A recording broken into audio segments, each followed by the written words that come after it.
Quand j'ai fini l'université en 2013, j'ai été directement confronté au problème du marché de l'emploi. Donc après cela, vu les difficultés qui sont posées concernant l'emploi en Guinée, je me suis posé une question. Est-ce qu'il faut forcément chercher de l'emploi que je n'arrive pas à trouver, continuer à chercher de l'emploi que je n'arrive pas à trouver, ou bien chercher à entreprendre? C'est en ce moment que l'idée d'entrepreneuriat m'est venue en idée. Maintenant, je me posais la question, dans quel domaine fallait investir? Je suis ingénieur télécom de formation. Fallait se lancer dans la télécommunication ou bien dans un autre domaine. Maintenant, en faisant ces réflexions, j'ai été frappé par le triste sort de la pauvreté au niveau de nos communautés, l'exode rural qui affluait, des jeunes qui quittaient les villages pour aller en ville en quête d'un lendemain meilleur, l'immigration clandestine. C'est tous ces facteurs-là qui m'ont dit que l'activité que je dois mener doit être une activité rurale. C'est en ce moment que l'idée de l'agriculture et l'élevage m'est venue. Je me suis vu avec mes relations, surtout familiales, les personnes de bonne volonté. Parce qu'en ce moment, j'étais armé simplement, disons, une bonne intention, l'idée. Mais l'idée est beaucoup, mais malheureusement, elle ne peut pas suffire. Il fallait forcément trouver les moyens. C'est en ce moment que je me suis vu avec un de mes frères qui a été très gentil envers moi, qui possédait ce domaine. Maintenant, j'ai échangé avec lui, il m'a dit qu'il est capable de me prêter le domaine pour que je puisse exercer mes activités.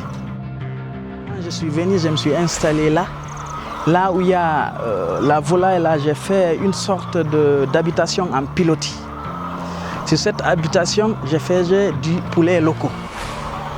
Maintenant, vu réellement qu'à travers ces poulets locaux-là, notamment 500 le nombre, c'était une activité vraiment rentable, je me suis dit que réellement il faut que je m'investisse avec force pour pouvoir devenir quelqu'un qui peut vraiment créer de l'emploi et servir d'exemple à la jeunesse. Donc c'est en ce temps que je me suis donné l'idée d'aller performer mes compétences dans le domaine agricole. Pour cela, je suis rentré en contact avec un centre de formation qui est au Bénin, qui s'appelle le centre Songhai. Et à mon retour, je me suis vu toujours avec ma famille pour dire que réellement, je veux m'investir à fond dans l'agriculture parce que j'ai vu, c'est quelque chose qui peut rentabiliser et c'est quelque chose qui peut me rendre utile. Ils m'ont prêté une somme symbolique à travers laquelle j'ai pu démarrer les activités. C'était 7 millions de francs guinéens. Bon, à travers cela, j'ai pu étendre mes habitations de pilotis. En plus de ça, je suis resté aussi à faire le maraîchage. Je faisais du concombre, de la pastèque et le piment que vous voyez là. Si actuellement je suis motivé à exercer cette activité, c'est parce que vraiment je vois qu'il y a de l'avenir dans ça. En une année d'exécution de mes activités, le revenu est vraiment concluant. Parce que j'ai un chiffre d'affaires qui peut avoisiner actuellement les 250 millions de francs guinéens. À travers l'aviculture, notamment l'élevage de poules pondeuses, l'agriculture que vous voyez là et l'agroforesterie à travers les papayers. Certes, il y a des revenus, mais les revenus ne sont pas forcément visibles parce que nous sommes dans un processus d'investissement, d'agrandissement, d'évolution. C'est ça la force de notre entreprise. C'est sa capacité à innover.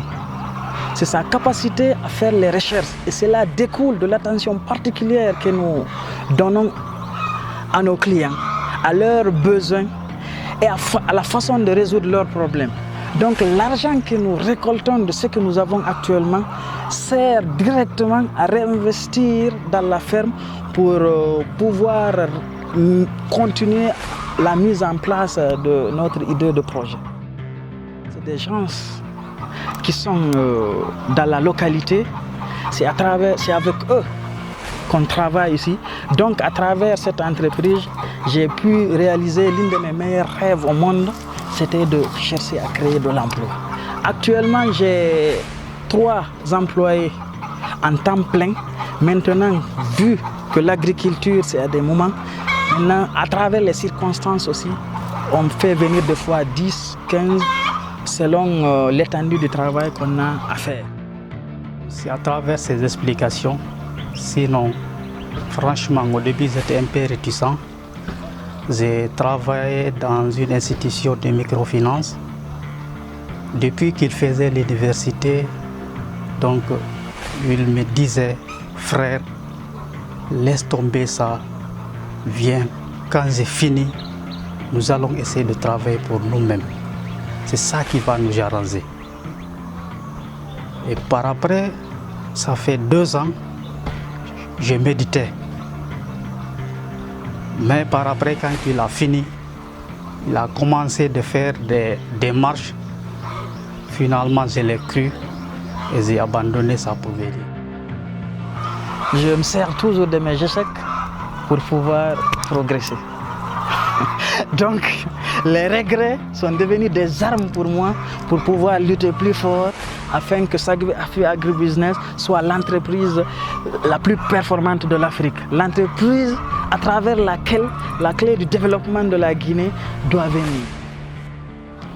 La leçon la plus intéressante que j'ai tirée dans l'entrepreneuriat, c'est que ce n'est pas de se sous-estimer, de penser toujours que chaque individu vaut quelque chose, de penser toujours qu'on peut aller de l'avant, qu'on peut faire des miracles.